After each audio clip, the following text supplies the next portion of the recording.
Hello, we are having a Healthcare Hero Sunday at our church March 20th, and as a part of that, we wanted to talk to some of the people who have been impacted by the pandemic. And we have our own Dr. Beverly Waddleton with us, and she will answer a few questions and then we'll move on, okay? And so Dr. Waddleton, first of all, why did you get in the healthcare industry? I grew up in a family where we were always trying to help other people, and I wanted to do something where I could help people. And after the summer after my high school graduation, I felt called to be a physician because I always enjoyed helping people, so that's my calling. And it is truly a calling.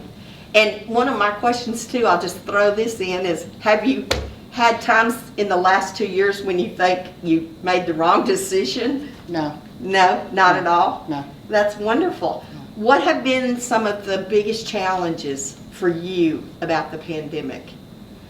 The biggest challenge I faced was trying to keep people as healthy as possible for as long as possible in a climate of false informations, division, anger, and the divisions in our nation, our community, and in our congregation. It was very exhausting mentally, physically, emotionally, and sometimes just heartbreaking. I'm sure it was heartbreaking. With all of those things when all I was trying to do is keep people alive and healthy.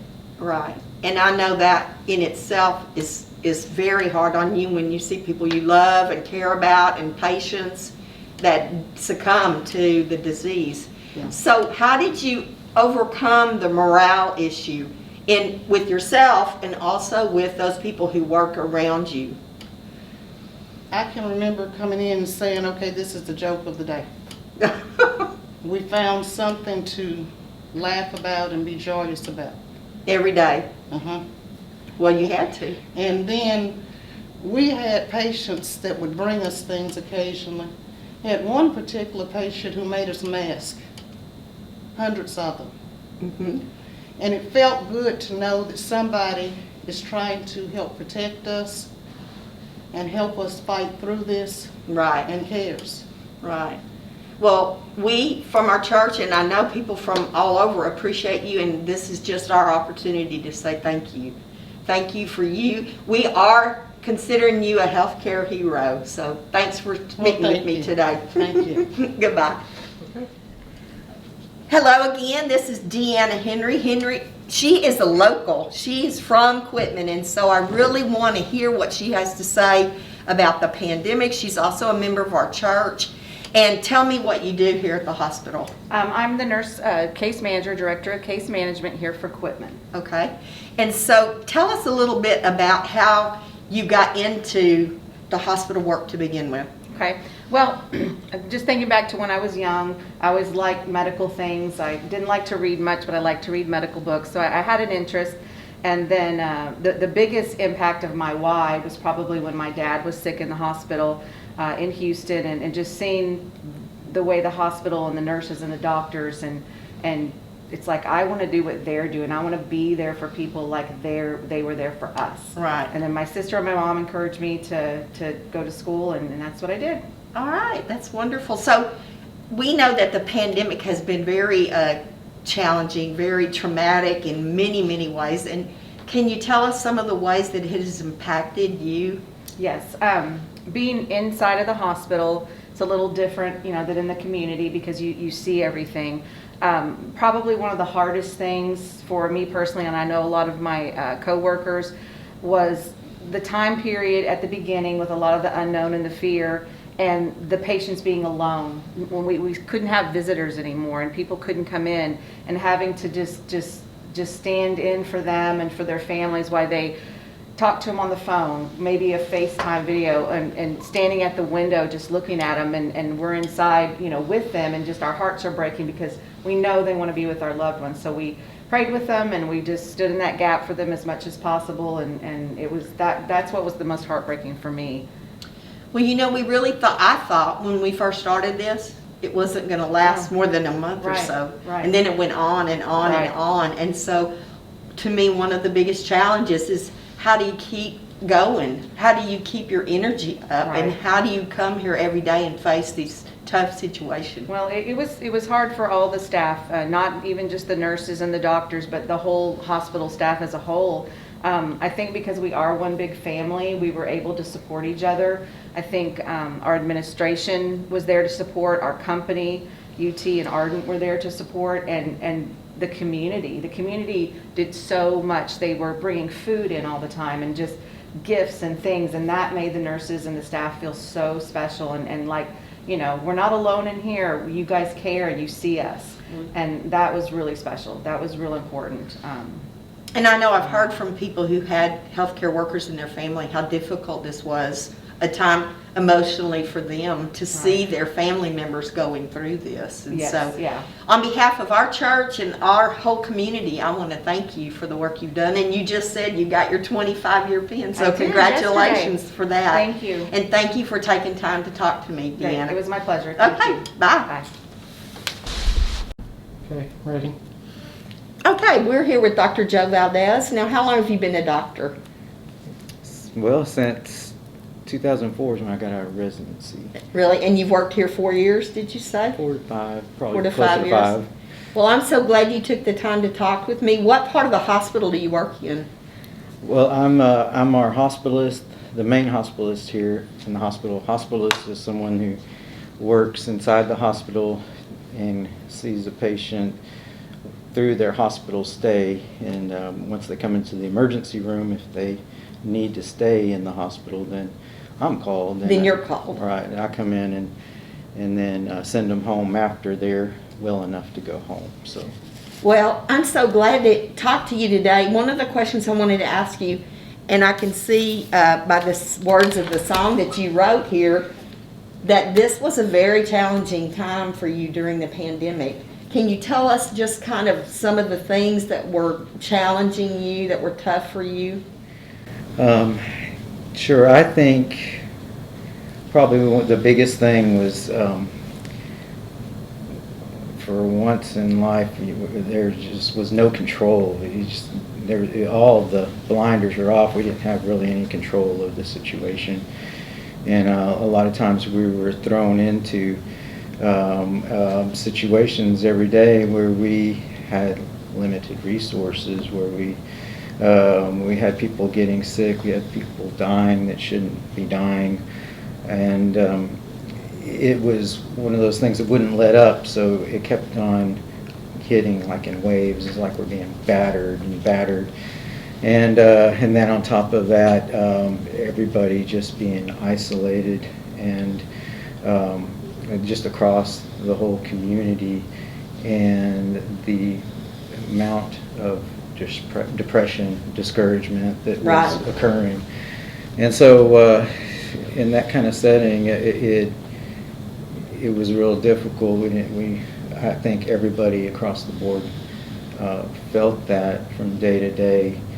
And so I think that's the thing we really struggled with. Well, and you as a doctor, you had the unknown, and yet everybody looks to you for all the answers. True. And I know that many times you probably didn't have the answers.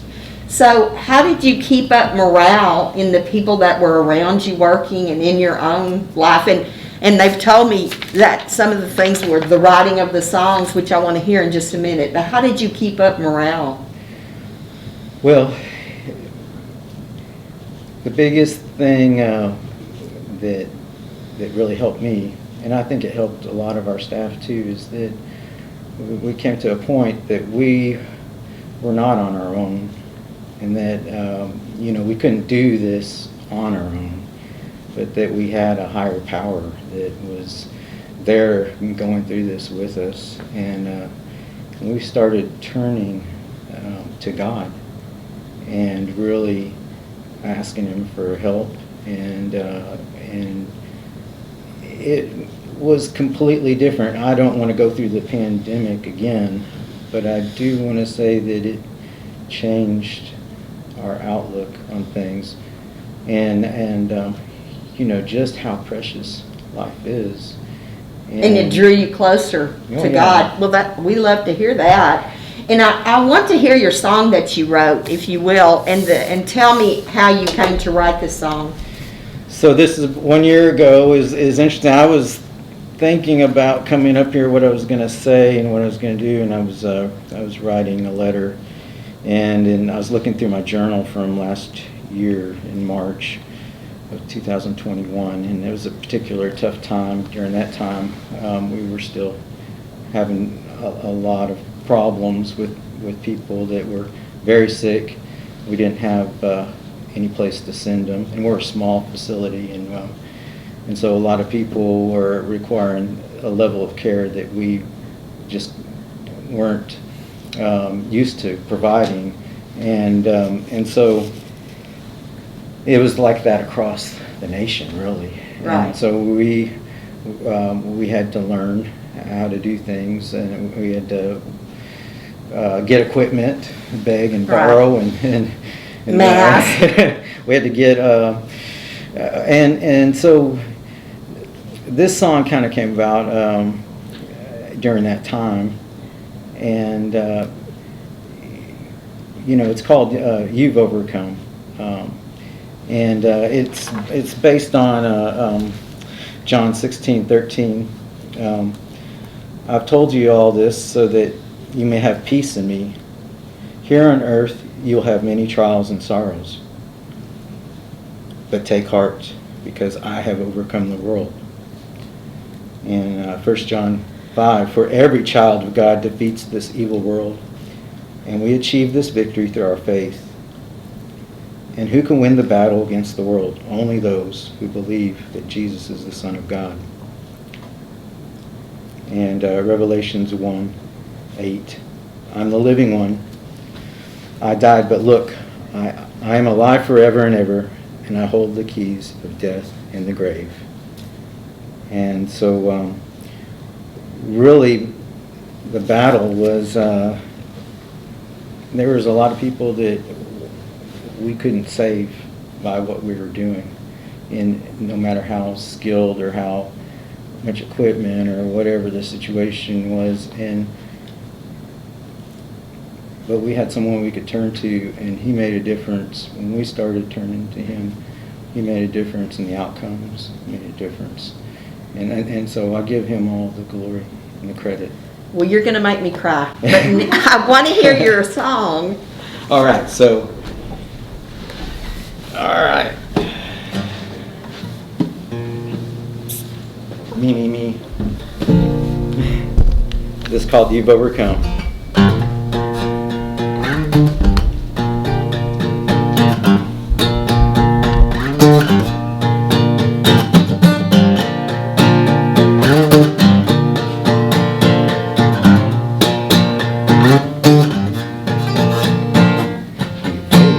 The world that's pressing down on me. You've overcome my fear, all my anxiety. You have overcome every mistake that I could ever make.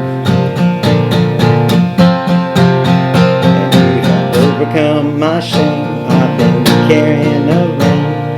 You've overcome the blame that keeps knocking me down. Well, you overcome every time get it all wrong.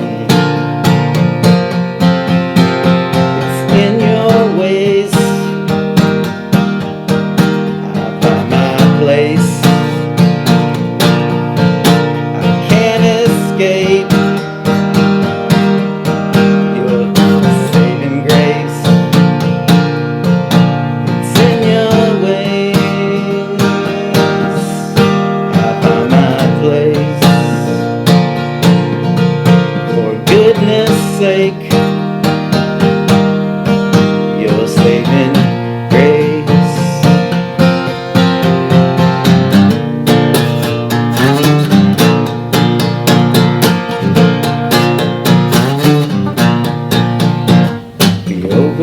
my heart when it's hotter than a stone. You've overcome the isolation when I'm all alone. Well, you've overcome everything in me that doesn't bring you praise. And you've overcome my mind, you've overcome my pride, you've overcome the negative thoughts that I have inside. Well, you've overcome my fears. You're found in grace, yeah. Hallelujah, Christ has risen, He has conquered the grave, He holds the keys. Take courage, all you saints, He has won the victory. He has overcome the world and He has set the captives free.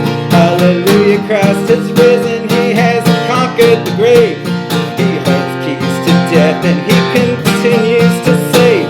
Take courage, all you saints, He has won the victory. He has overcome the world and He has set the captives free. He has overcome the world and He has set the captives free. He's overcome the world and He has set me free.